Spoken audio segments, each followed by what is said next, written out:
Hello friends, welcome to ML with AP. The topic for today is ensemble learning. We are continuing with our journey and the topic in a specific is gradient boosting. In last couple of videos, we have built the intuition around what is bagging, boosting, stacking. We have also seen what was bagging. We saw what was random forest. And the very last video, if you notice, we have gone through boosting intuitions, the techniques, the algorithm of boosting, and especially the AdaBoost classifier. Right, we have seen the code also for AdaBoost classification. We have seen the algorithm in detail. Today what we are going to deal with is again another popular boosting technique, which is called gradient boost. Let's learn. Now there are few important points around gradient boosting and how it differs from AdaBoost. Right, AdaBoost was the first boosting algorithm which we learned. Now gradient boosting is slightly different. There are some commonality over there, because it's also a boosting algorithm, but there are some differences also. Let's try to see. So what gradient boosting does is that it computes the residual of each tree's prediction and sums all the residual to score the model. Friends, if you recall what we are doing in AdaBoost, in AdaBoost, the simple technique was that we are passing the feedback or the misclassification information from one model to another model. We are increasing the weight of those observations which were being misclassified, right? And we are passing this sequentially, right? That was the concept.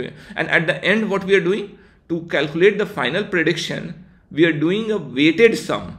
So a classifier, its weight of the classifier, and the weight of the classifier was dependent on how many misclassification that classifier has done, right? So that multiplication, and we'll aggregate all of them, that will become our final prediction. That was the concept in AdaBoost. Here it is slightly different. We are not assigning the individual weights to the observations, and we are not passing the feedback also. What we are doing, we are calculating the residual. Now what is the residual? Let's try to understand. If you recall from our linear regression times, right? So let's say we have data like this. Okay, and we are fitting a linear regression best fit line. So this was my predicted value, right? So for this observation, this particular x value, this is my y, this is my x. For this particular, this is my predicted, right? Because my line is predicting. And what was my observed or the true value? True value is this. What is this distance? This particular distance. This particular distance is calling the residual, right? That y hat minus yi. You remember? Y hat minus yi. This was the residual. So what we are doing is, in this particular tree, in this particular boosting mechanism, we'll calculate the prediction, we'll calculate the residual, this y hat minus yi, and we'll sum them all the residuals to the model. Like we'll see in the algorithm that what we are doing. Unlike AdaBoost, no weights for the sample or the classifier. So we are not assigning any weight, neither to the weight to the classifier or the weight to the individual observations.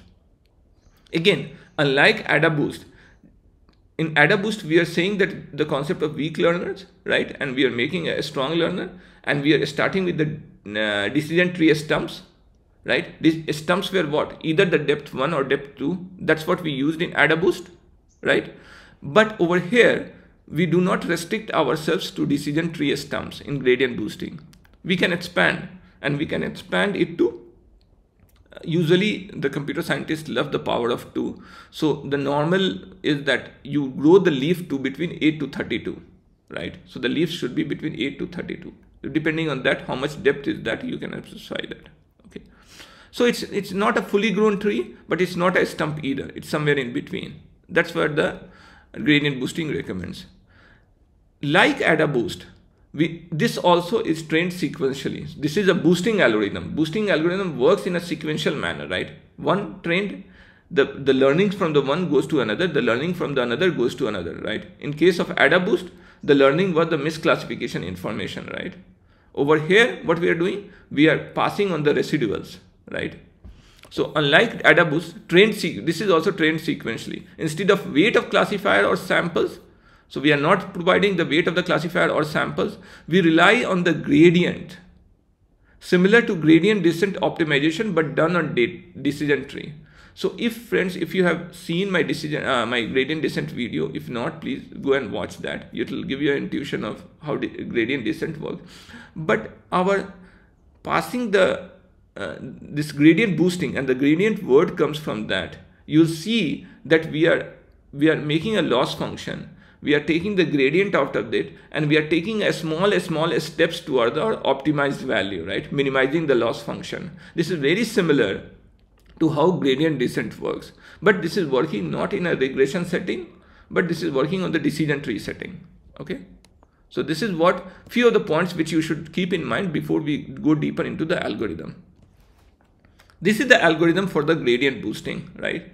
Now let's try to understand that what it means. So few things before we go into the decision tree is that how, unlike AdaBoost, it doesn't have the weights, neither of the sample. What it relies, or sample or observation, or the model itself.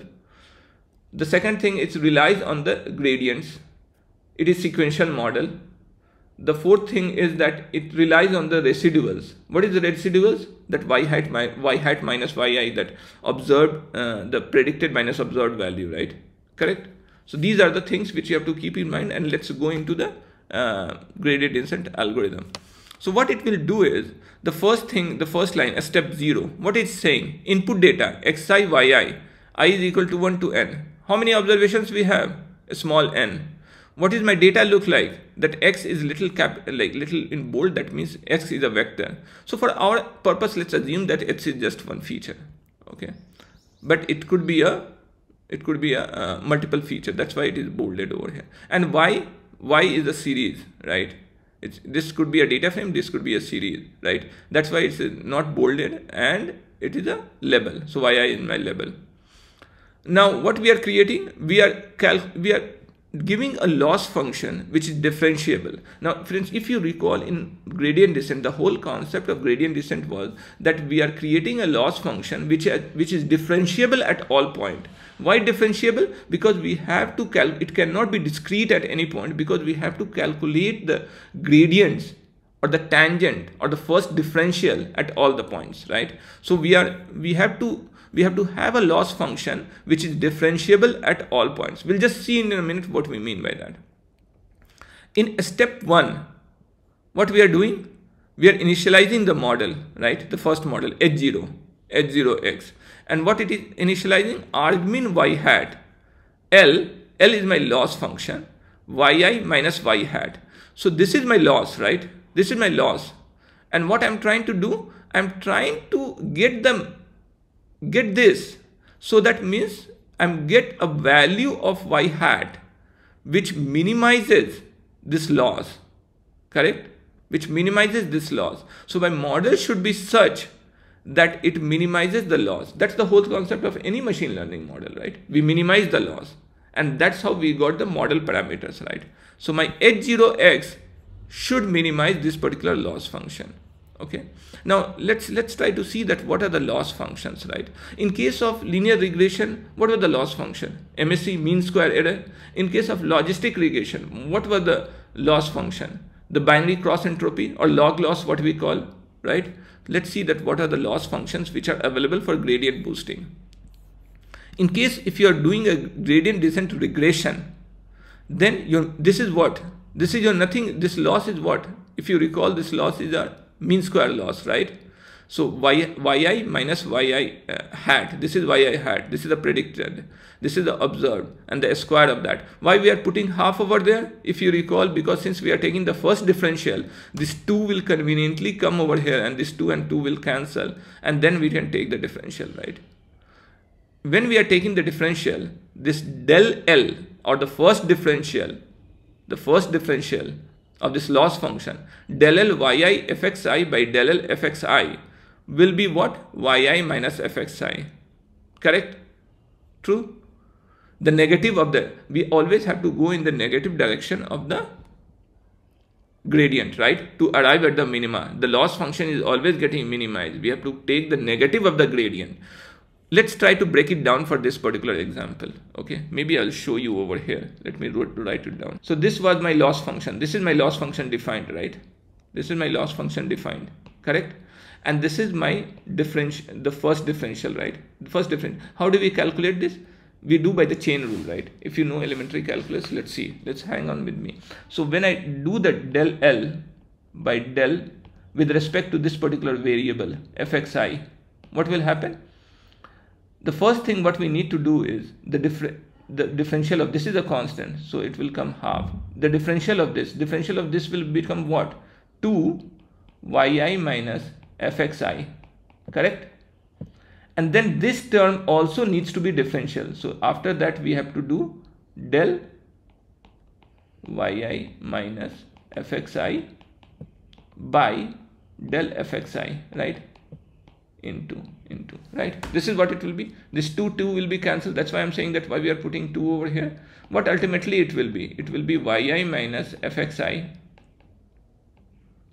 into, what is the value of when we differentiate? This becomes a constant with respect to fxi, correct? This is a constant with respect to fxi. This is a variable, and this is just like, what is the value of dx by dx, right? It is nothing but 1, right? So when I'm doing a differential of fxi with respect to fxi, this will be nothing but minus 1, correct? True. And this is my nothing by my loss function, my first differential, right? My gradient, what is called gradient, right? This is nothing but my gradient and my loss, my first differential. The negative of the gradient is the negative of that. This negative got cancelled. So what ultimately it becomes is over here, right? What you saw, yi minus fxi, correct? Ultimately it becomes yi minus fxi. So this is for the regression setting for mean square loss function. This will be my gradient, negative of the gradient, and this is what we need to calculate. Okay. Similarly, for regression, if you are taking the mean absolute error, this sign function, if you are taking a Huber loss, this gets further messy and complicated. We'll not go into that. Again, for classification also, there is another Devine's log function, but we can take logistic log also and all those things, right? Log loss, what we call, which we are doing in the logistic regression. But for the example sake, let's see with the regression because it is much easier to understand mean square loss. Okay, let's see. Okay, so there where we are. So now we understand what is the loss function. Over here, in case of regression, we are taking a mean square loss, right? And we are calculating the first, we are initializing our model. How we are initializing my model? I'm initializing my model with such that my loss is minimum. Okay. Now let's try to understand that how we can initialize my model such that the loss is minimum, right? What should be the good starting point? The good starting point will be the mean of that, the mean of all the observations. Okay, how? Let me tell you that. This loss is nothing but the residual square, right? What will be the residual?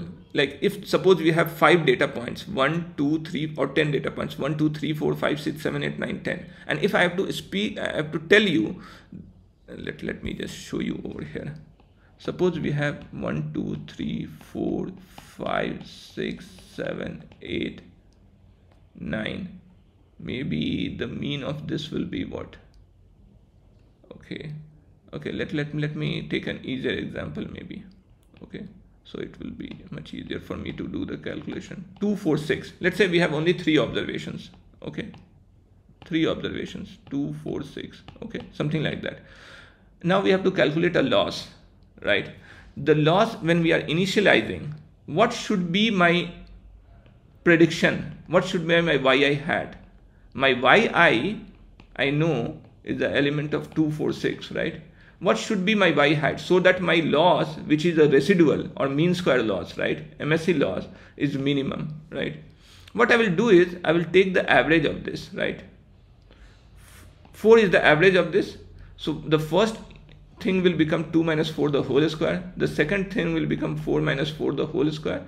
The third thing will be 6 minus 4 the whole square, right? This is what it will become. And if you do the differential also, and if you see over here, let me show you. What is the first differential for this? The first differential is yi minus fxi, right? Correct? the point I'm trying to prove is that why this loss is the minimum, because this loss will be minimum because even if you take the del L by del fxi, right, this is nothing but 2 minus 4 plus 4 minus 4 plus 6 minus 4, right? This will be del L by del fxi, and this I have to minimize to 0. This is the whole concept of first differential, right? What it will become? This will be minus 2 plus 0 plus 2, right?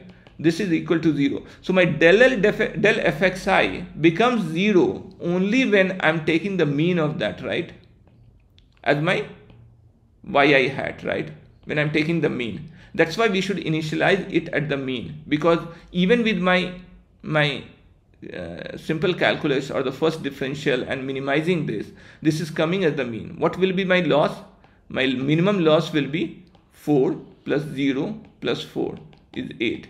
8 will be the minimum loss. I cannot bring it down further than that. Even if I select any value in the universe for these 3 data sets, I cannot bring it down less than 8. That's it. Because if I do the differential also, and differential was this, right, for the differential first, second and third term, and if I did this becomes 0. If this becomes 0, that means this is my minima, right? That's what it means. No? This is my minima. First differential is equal to 0. This is my minima. My minima comes at what? Comes at the mean value, right? So friends, I hope you got that concept, right? Okay. Now I initialize this with this, and this came as the h0x is nothing but the mean. Now again, like boosting ADA boost, we are building t models. T is equal to 1 to t, capital T, and we are iterating over here, right? We are doing in a loop. Compute pseudo residual. Just forget about pseudo. Just think it like residual. What is residual? Residual is the difference between the observed and the predicted. Okay. Now compute the pseudo residual, RIT. What is the pseudo residual? Pseudo residual is nothing but your del x, del L, yi, hxi, del hxi, hxi. Now, why it is this particular thing? The residual, if you see, my first differential and the residual for my mean square loss, right? This particular value is yi minus fxi. Correct? That is the residual. In case of a mean square error, that becomes the residual.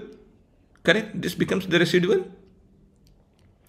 Okay, and hx is ht minus 1x. So it is saying that take it from the last iteration. My hx is nothing but my t minus 1 iteration model. My t minus 1 iteration model. So this particular value is coming from the last iteration. Okay, and this I'm calculating a residual between my last predicted value, my current observed value. I'm taking a residual of that, and the residual is nothing but the gradient also, right? Now what I will do, I will fit the tree. Again, since this is gradient boosting, we have to fit the tree. We'll fit the tree, okay? And what is this terminal node, RJT? That means how many decision boundaries we have to create. That many decision boundaries it will create, okay? So from 1 to JT, okay?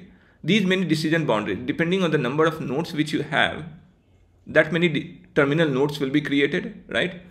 Again, over here, for every such node, what we are doing, we are trying to minimize the argmin. And this is very similar to what we are doing over there, right?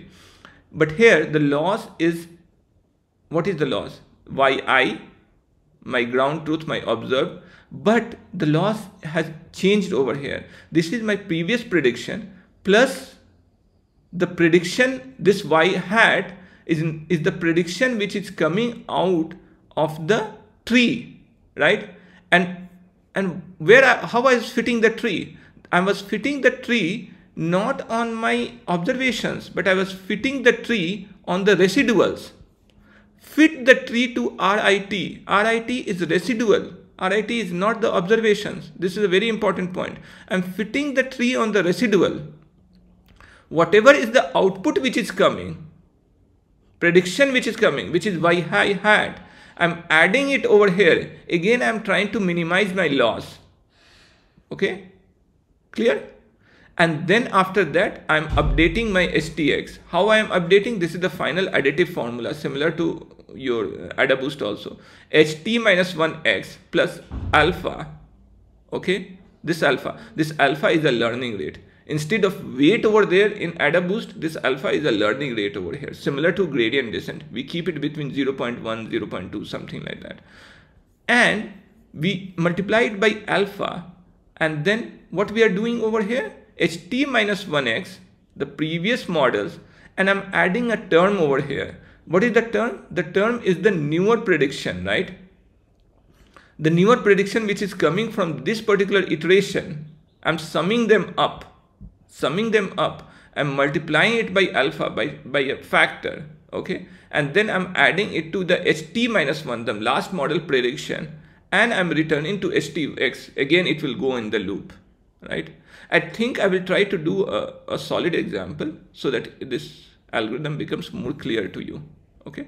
Now, a few questions will come that what should be the alpha? What is this alpha? I was saying this is similar to gradient descent. This alpha is nothing but your learning rate. You can keep it to 0.1 and all. DT stump or grown DTs. Now, as I've already mentioned that the leaf, they usually take between power of 2, like 8 to 32. So it is not a DT stump. It is not a fully grown tree. It is somewhere in between. How many iterations to take? How many iterations?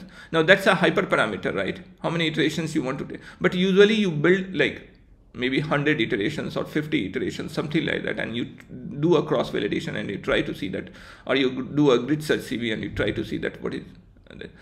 Should this alpha be constant? Now in deep learning and all, if you know, this alpha is there is something called learning schedule. So you start the gradient with higher value of alpha. You start the journey with higher value, and as soon as you are reaching towards the minima, then you successively lower down or tone down the value of alpha. That is called learning rate scheduler, right? In this particular case, most of the time we use a constant alpha. We do not use a learning rate over here. And alpha can be kept at 0.1. 0.1 is a very good value for alpha. Most of the people keep it. If you keep alpha as 1 over here, that means you are including a high variance over here, the higher level of variance. And we'll just see with the example that why I'm calling that, okay?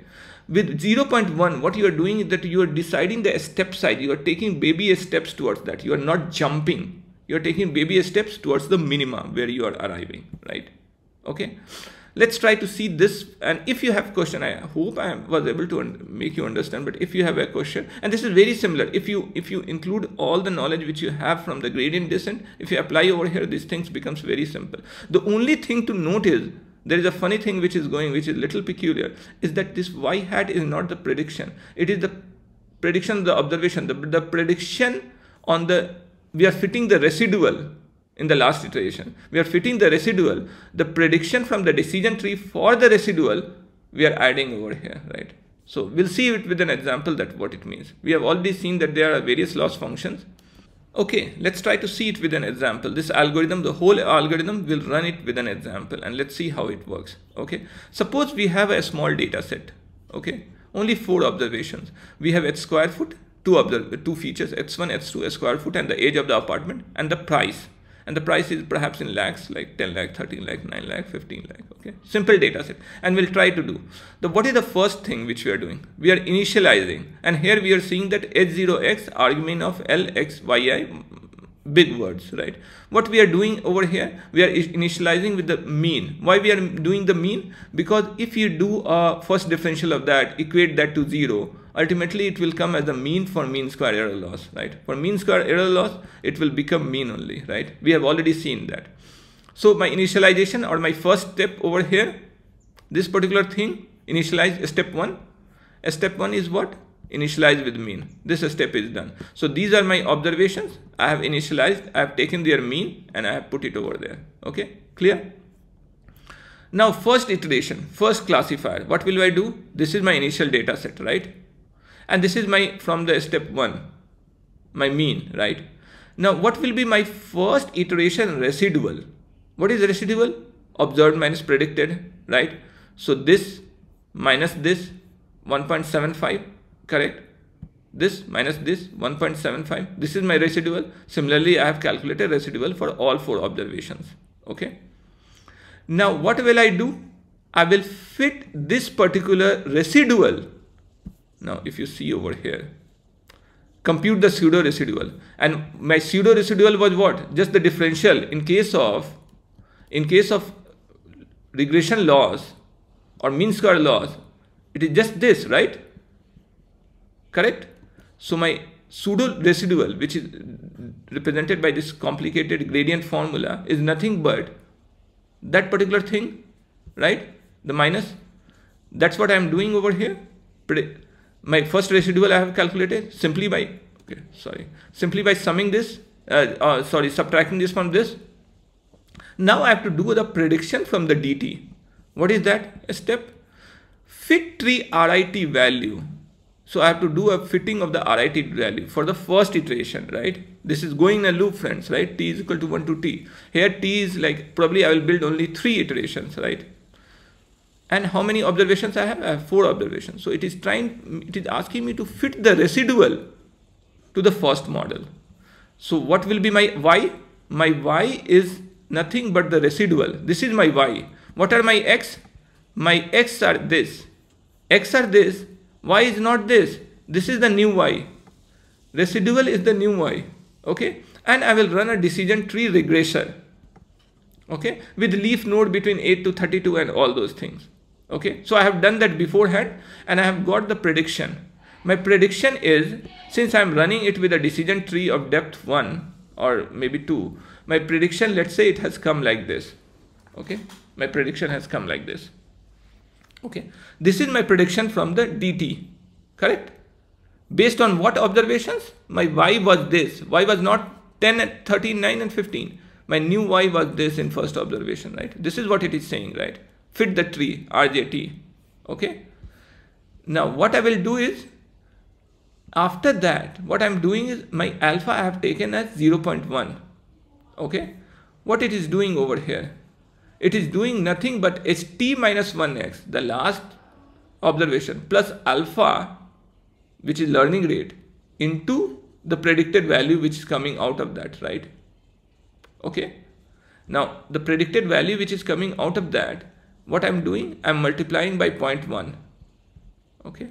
So this is my alpha into prediction from the dt. And where will I add this to? I will add this to first iteration, right? So, and the negative of the gradient also I have taken. These were positive value, right? So the negative, if you see the formula over here, there is a negative sign. So I'm taking the negative of the gradient, right? So negative of the gradient, right? Multiplied by prediction from the output, right? This is the value. This value, where will I add? I will add with this. My first iteration. First iteration was initializing, which was taking the mean. So I did, if you notice over here, I did this plus this, right? This came after first iteration. This is my prediction. Got it? After first prediction, this is my. Similarly, I will do the second iteration. Let me do the second iteration. So again, this is my data. This is my first initialization, root mean. My first prediction is step taken. Till that time we have seen. What will be my second iteration loss? What will be my residual? Residual will be nothing but this value, first prediction, this was my prediction. Now this was my true value, this minus this, right? That will be my loss for the second iteration. This is how my loss is calculated. Okay. Now this is the loss or the residual, right? Pseudo residual, what they are calling. This is the. Now friends, you tell me, where should I fit my decision tree? What should be my X and Y? This becomes my new Y. This is the residual, pseudo residual. This becomes my new Y. And my X is again, I'm fitting it over here. When I fit my residual, pseudo residual from second iteration, this is my output which is given. This is my prediction which I got. Again, what will I do? Alpha into 0.1. Again, the same thing. Negative of the gradient into alpha plus my. This will be what? This is H44 is the gradient, right? This is the prediction which is coming out. Into 0.1 I'm doing. 0.1 is my learning rate, right? This is my, and where I will add this? I will add this to my starting if you see over here, where will I add? This a step. This is the gradient descent a step which I am taking, a small step, multiplied by my gradient with a alpha, right? Learning rate. And then I am subtracting it from the first iteration prediction. So my first iteration prediction was 11.525. I'm adding that to that. I'm coming at 11.325, and similarly I'm doing for all the observations. Now, one thing where I want to pay your attention to is we started with this output value, right? And we did 2 iterations, right? Initialization and 2 iteration. Then my 0, this was the mean, correct? 11.75 all equal. If you friends, you've noticed in the first iteration what is happening? My original prediction is 10. I should go towards that, right? From 0 to 1 and 1 to 2, if you see, this value is continuously decreasing, right? It is reaching towards 10, right? I'm taking a step towards the minimum, right? If you notice for this particular step, I started with 11.75. I have to reach somewhere close to 13, right? To have this correct predictions. I'm reaching 11.75, 11.9. This is increasing because it has to increase to reach to 13. Over here, this should decrease, right? Similarly, it is decreasing towards that value. It is tending towards that value. Similarly, over here, it has to increase. I started the initialized value as a mean as 11.75. It has to increase to 15, right? So it is going towards increasing. So this is the intuition behind. Now, friends, if you see with second iteration, if I compare my original and the predicted value, it is like this. Suppose for this, you have to do 50 iterations, 100 iterations, right? And then you'll arrive at a decision boundary, which will give you very good predictions. Okay, this is the intuition behind your gradient boosting. I hope you understood this particular concept. If you have any question, please write down in the comment and I will try to answer that. Okay, now let's see how this thing works. Jupyter Notebook, our code works. And again, here I'm using the Scikit-learn API. So what will I use is gradient boosting classifier over here. Gradient boosting classifier. Although we have seen the regression, we can see the regression. It works exactly same. Similarly to add a boost, what we are doing, we are generating our own data over here. We are initializing gradient boost classifier without any twinning any parameters. And we are doing the mean square, right? We are doing a cross validation, 5-fold cross validation. We are generating the mean square. Let's generate that. Okay, it's doing still. Okay, mean accuracy is 90% in case of decision gradient boosting classifier with this particular sample. N square is this. Okay, what is my x dot shape and y dot shape? So my 1020 features and 1000 observations, right? What will I do over here? Okay, in case of regression, all we need to do is we have to tweak it to decision boosting, gradient boosting regression, right? And we'll generate the same thing. We are not twinning any hyperparameter over here. We are running the base. Okay, so my n score, how many cross validations we are running? Okay, CV, let me put 5 over here. Okay, give me a second. Okay, my mean square, mean regressor, mean absolute error is my, not mean square error, but mean absolute error is my accuracy. It is coming at 64.5. And I'm running 5-fold cross validation. These are the individual readings for that. Okay. Now let's see that, let's try to play around with some of the hyperparameters. So what hyperparameters comes to your mind? That learning rate is something which comes to my mind, right? And n estimators, that how many models which we can run. So let's say in gradient boosting regression, what was the default? N estimator is 100. The default is 100. With 100 estimators, we are getting 64%. Let's try to comment that, and I will run this model, N estimator 10. Okay.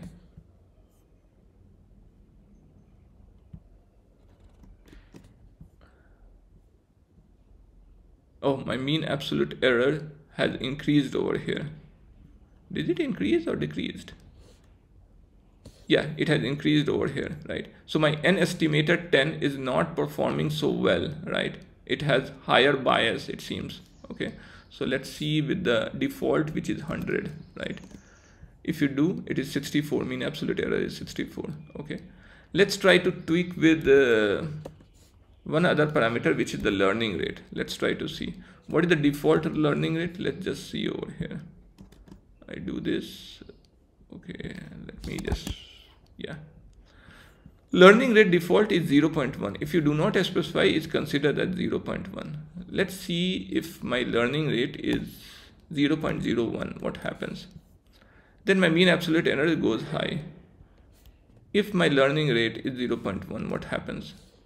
Negative 64. If my learning rate is 0.5, let's say, okay, it is 0.71. Let my learning rate be somewhere in between 0.2, 0.57, right? So it seems that learning rate does have an impact over here on this particular regression. Okay, and the way to achieve this learning rate, 0.1 is the good figure for learning rate. Again, for n estimator, 100 is a good figure. But if you want to do you can either tweak through this mechanism through 5-fold cross validation, or the best way to do is to have a randomized search CV or grid search CV. You run that and you can arrive at your hyperparameters. With that being said, I think, friends, you got an understanding of what gradient boosting is. In the next video, I'll see you with the XGBoost, which is a super case of gradient boosting, right? Extreme case of extreme gradient boosting. Okay, we'll see you there.